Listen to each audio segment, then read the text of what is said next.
तो अब हम जैसे कई भक्त कहते हैं कि पहले मंत्र में सभी आपने इन देवताओं के ही मंत्र दे रखे हैं, और फिर कहते हो कि इनके फोटो नहीं रखने। एक भक्त काशी से आया था, दूसरा सतनाम भी प्राप्त जब उसको हुआ तो उसने कहा जी ये तो वो ऊट पटांग बातें हैं सारी, वही मंत्र वहाँ थे वही मंत्र यहाँ दो दे दिए, इससे क्या लाभ हुआ। और उधर से कहते हो इनको नहीं रखना, तो उसको लाभ हो नहीं रहा क्योंकि उसके मन में दोष था। उसको समझाने की भी चेष्टा की कि तू बात सुनो, अब जैसे एक जड़ी है उसको किसी दो जड़ियों से मिला करके उसका जो योग किया जाता है उससे कुछ अन्य लाभ देती है वो, और उसको 5-7 जड़ियों में मिला करके उसका मिश्रण किया जाता है तो उस समय वो कुछ और लाभ देती है। रही बात फोटो रखने की, जैसे आप एक पति भर्ता स्त्री होती है वो अपने पर्स में केवल अपने पति का ही फोटो रख सकती है, दूसरे का नहीं। बाकी अनादरणीय नहीं है, अन्य भी हैं, सबको प्रणाम करें, अगर कहीं फोटो लगे हैं तो दूसरी बात, वो फोटो दूसरी बात है। लेकिन जहाँ पूजा स्थल हो वहाँ पर आप अपने मालिक के अतिरिक्त अगर किसी का फोटो रखते हो तो आपके हृदय में पतिव्रता तो नहीं है, वो नहीं है आपके अंदर, तो वो पतिव्रतापन नहीं होने से भगवान रुष्ट होगा। तो इसलिए हमने अपनी पूजा स्थल पर केवल अपने ही उस पति का यानी कबीर जी का, परमेश्वर का, मालिक का फोटो ही रखना है। बाकी रही बात के जैसे वो आपको बताई दिया कि जब उन्हीं मंत्रों को, उसी जड़ी को हम कई जड़ियों मिलाकर उसका प्रयोग करते हैं तो उसका कुछ अन्य लाभ होता है, और 2 को मिलाकर करते हैं तो उसका कुछ अन्य लाभ होता है। तो ऐसे इनको समझो, क्योंकि जैसे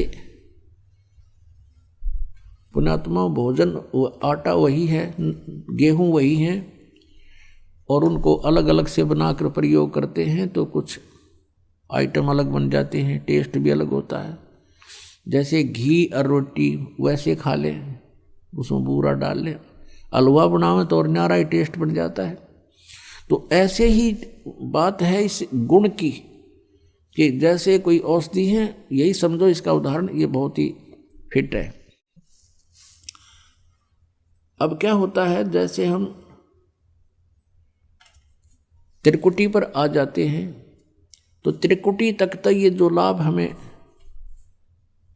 प्रथम मंत्र का था ये यहाँ तक ले आया आपको। अब त्रिकुटी पर पहुँचेंगे, त्रिकुटी यहाँ नहीं है, यहाँ तो बताई जाती है कि इसके बिल्कुल बैक में, इन दोनों भावों के बीच में, यहाँ बैक में यहाँ एक बनी हुई है नाड़ी सी है। तो वहाँ त्रिकुटी पर जाने के बाद वहाँ आपका अकाउंट होगा सतनाम का। अब सतनाम क्या है? 2 अक्षर का। जैसे गुरु ग्रंथ साहिब में लिखा है कि 2 अक्षर का भेद बतावे सोए गुरु पूरा कहावे।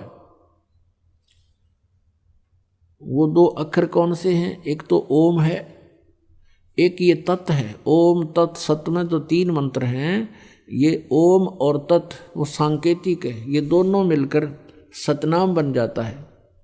इनके सेवन की विधि भी भिन्न भिन्न है। तो जो ओम नाम है सतनाम के अंदर, इसको हम त्रिकुटी पर देंगे। ये ब्रह्म का जाप है। हम क्या करते रहे अभी तक?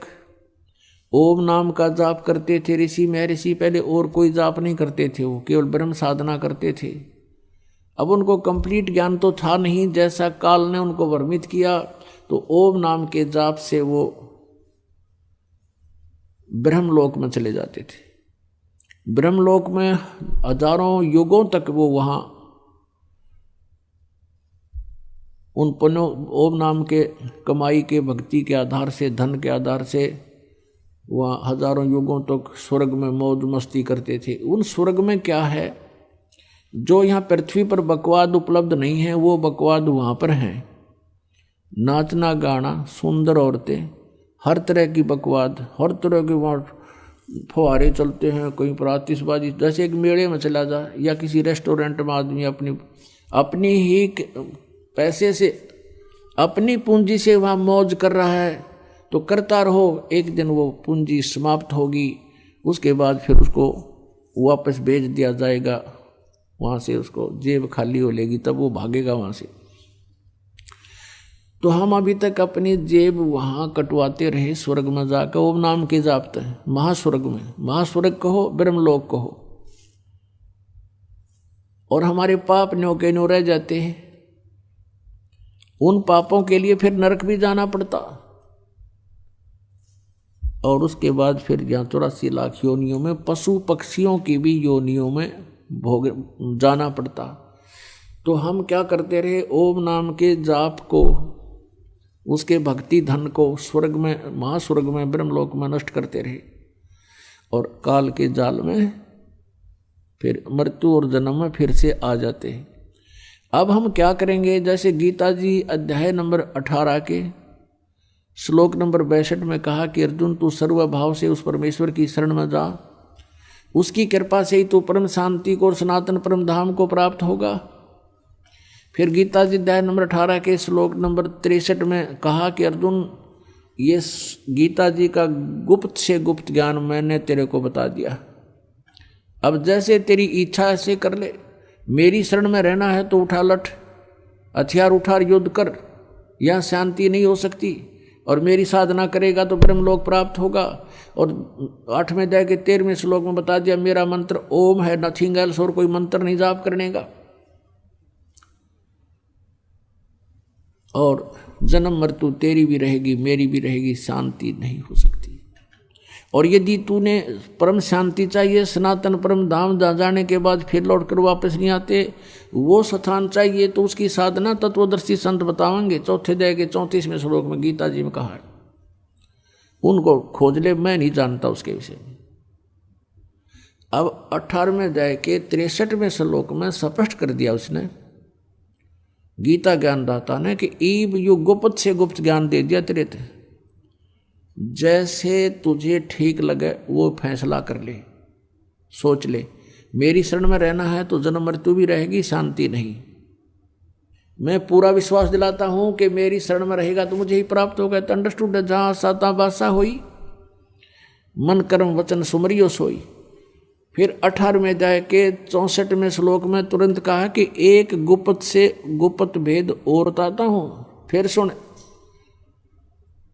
कि वो परमात्मा जिसके विषय में 18वें अध्याय के 62वें श्लोक में और 15वें अध्याय के 17वें श्लोक में, 1 से 4 श्लोक में 15वें अध्याय के में बताया है कि उस परमेश्वर की शरण में वो है ना, वो मेरा भी इष्ट देव है। इष्ट में असी दृढ़म तत्वक्षामि ते हितम, ये तेरे हित में बता रहा हूं कि वो मेरा पूज्य देव है, मैं भी उसकी भक्ति करता हूं। यानी एक गुप्त से गुप्त भेद तो बता दिया 18वें अध्याय के 64वें श्लोक में, 63वें में, कि गीता का ज्ञान गुप्त से गुप्त ये दे दिया। दूसरा गुप्त से गुप्त एक भेद और बताऊं कि ये मेरा भी पूज्य देव है, मैं इसकी भक्ति करता हूं।